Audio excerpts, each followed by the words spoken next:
Voltamos com o segundo bloco do Visão Técnica, hoje com Igor Rodrigues, da Clear Corretora. Para esse bloco a gente vai comentar um pouco sobre as ações das exportadoras, que foram o grande destaque, elas conseguiram se salvar aí do caos político que afetou o mercado. E falando graficamente, ainda há tempo para comprar essas ações? O gráfico tem alguma indicação de entrada nesses papéis? Falando mais direcionado para o setor de papel e celulose, que foi o que mais se beneficiou esses dias. As ações da Fibria e Suzano subiram mais de 20%. Tem alguma entrada gráfica? Entrada gráfica a gente vai ter que esperar um pouquinho, mas pro investidor, principalmente que usa análise técnica, ele basicamente tem que saber qual o papel que está em tendência de alta para assim que ele der nova entrada, ele segue na continuidade do movimento. No caso das papéis de celulose, e até mesmo a Vale, né, que exporta o minério, a Vale foi beneficiada. Ela não deu um upside, mas ela está no preço que estava antes da notícia, que já é uma grande força da Vale, né? Nesse sentido aqui, eu vou mostrar o gráfico e mostrar um pouco da análise, né? A gente está com Fibria aí na tela. Pelo gráfico diário a gente não tem muita informação, o que vale mesmo é o gráfico semanal dela, né, Paulo? Então assim, a Fibria, ela tem aqui dentro dos seus movimentos a sugestão que está caminhando para R$ 39,90 ou poderia até mesmo caminhar até o R$ 49,48. Como se trata de um gráfico semanal, nós temos aqui na tela a seguinte sugestão.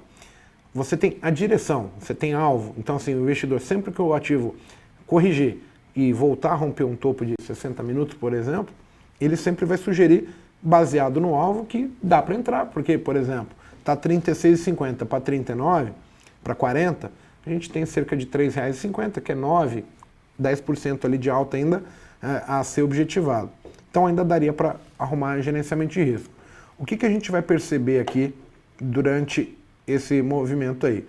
No dia da crise lá, a nossa amiga Fibria abriu ali na casa de 32, né? Tava no 20 alguma coisa aqui, 28, deu um gap. A partir daí, ela sempre está em tendência no gráfico de 60 minutos. O que eu imaginaria? Né? Eu traçaria uma linha de tendência aqui nos 60 minutos, identificaria onde é o suporte, e assim que ela tocar essa linha e voltar a romper um topo, e aí romper um topo seria algo assim, ó. O que nós vemos aqui no último movimento? A linha está plotada. Vou tirar esse indicador aqui de baixo para ficar melhor, né? Então a gente tem a característica do último movimento, ele está caindo ali, ó. Então ele caiu, corrigiu, e aí ele veio e rompeu o fundo de novo. E aí agora ele voltou e caiu de novo. Então o que eu esperaria? Esse camarada aí que eu destaquei fazendo pernas descendentes, pernas de correção, ele tem que mudar a característica. E aí hoje onde que eu vejo a característica? Se romper aqui.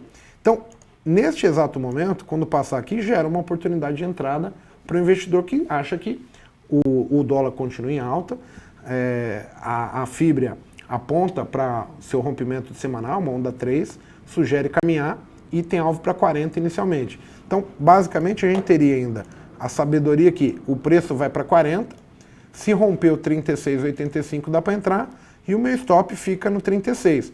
Então eu teria R$ 3,50 de alvo e 75 centavos de stop ainda. Ou seja, eu ainda tenho um bom gerenciamento de risco para tentar entrar nessa operação. Tenho mais do que 3 para 1, no caso. Então, o investidor que usa análise técnica tem que focar nessa mudança de comportamento, nessa característica. Já a Suzano aqui, ela também está no gráfico semanal muito bonito. O papel está em onda 3, reversão do gráfico semanal. A sugestão é que caminha para 17,30, poderia se estender até 20,80. E aí a ideia é a mesma. Só que perceba aqui, Paula, como o gráfico da Suzano, ele já até tinha o padrão de queda, o igual da Fibria, né? E aí o que ele fez? A gente está chegando aí, aproximando do final, ela esteve hoje aqui embaixo, tá vendo? Então, quando ela volta e passa para cima, há a mudança do comportamento. Então já daria para imaginar que esse camarada aí está indo para romper o topo, e aí a gente tem, sabe do 17,30, né? A ideia seria ter comprado a Suzano no 15,35, né, no romper do topo. O stop fica ali próximo de 14,99 e ainda assim a gente teria aquele alvo para 17,30 no gráfico semanal ou até mesmo o 16,50 no próprio gráfico de 60 minutos. Olhando dessa maneira, a gente ainda tem um bom relacionamento de gerenciamento de risco para ela.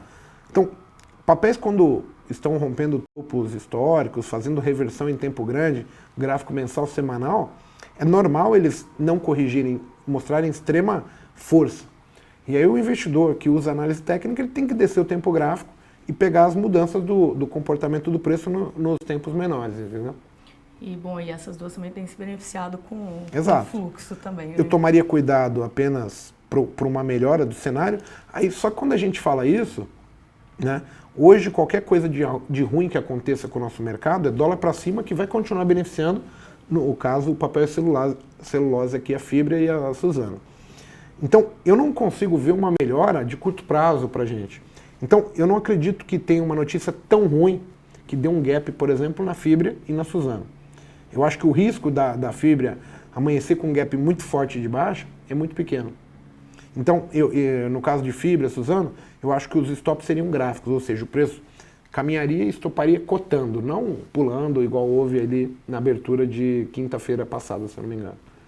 Bom, e agora mudando completamente de lado para a gente fechar esse bloco, queria falar um pouco da JBS. A gente viu nessa semana uma queda bem acentuada de 30% do papel. Olhando graficamente, daria para abrir alguma operação com ela agora? O gráfico dá alguma sinalização? Existem diversas possibilidades aqui no caso. Até assim, pensando em swing trade curto prazo, se você olhar gráfico de 60 minutos, 15 minutos, a gente consegue até planejar uma compra. Agora, a gente teve o rebaixamento da nota da JBS, o mercado pegou muito mal. Todo dia o noticiário vem repleto de os investidores pegaram mal com o que a JBS fez, com o que ela participou, com o que ela ficou conivente, né? Então, assim, eu me afastaria de JBS. Porque é o tipo do papel que pode ser a notícia, de repente cair em 50%, ou subir, eu também não acho que vão mudar. Extremamente arriscado. Mas, assim, se eu fosse operar, eu operaria pequeno, porque ela está oscilando bastante, mas a favor da venda. E a minha recomendação é fiquem de fora. Mas se fosse operar, seria uma venda. E aí, pensando aqui no gráfico, a gente tem um padrão muito próximo com o do Ibovespa. O mercado fez uma perna de tendência de baixa, ela voltou próximo da retração, ou seja, está já no ponto que é importante para ela. Se o mercado for cair, está próximo do ponto de venda. E a gente teria que observar a mudança daqueles tempos curtos que a gente promoveu, né, o Paulo? Então, olha só, se a gente descer aqui para o gráfico de 15 minutos, a gente consegue pegar uma mudança de comportamento. Eu só venderia a nossa amiga JBS. Então, dá para ver que ela formou um triângulo, né? E aí a gente tem os pontos definidos. O triângulo, perdendo aqui a casa de R$ 7,55, sugere queda. O stop da JBS está acima de 7,89, ou seja, 7,91. A entrada no 7,54 é venda. E aí qual é o alvo?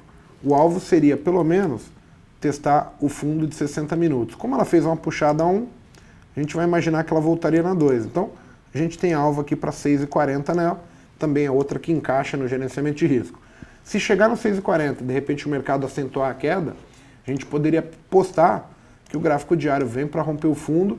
E aí, pensando em continuidade de tendência, JBS tem alvo para R$ 2,00. Então, se o mercado vier para romper essa mínima que ela deixou aqui, que é os R$ 5,25, eu não ficaria mais posicionado nela. Eu acho que graficamente vai ser uma clara tendência de baixa e a sugestão é que vem para ser machucada. Agora, apesar dessa indicação gráfica de venda, você não... Eu não ficaria, porque é o tipo do papel, pô, daqui a pouco o cara inventa outra delação, aparece alguma coisa, uma multa, uma intervenção, porque manipulou o mercado, sei lá. Tem muitos boatos correndo por aí, isso não é legal para o investidor. O investidor não gosta de incerteza. É como se jogasse uma moeda para o alto. Não dá. Isso não é técnica, é sorte e eu tô fora. Bom, vamos fazer uma pausa, a gente vai para o terceiro bloco. O Igor vai comentar de duas ações que podem entrar no jogo aí na semana que vem. Até daqui a pouco.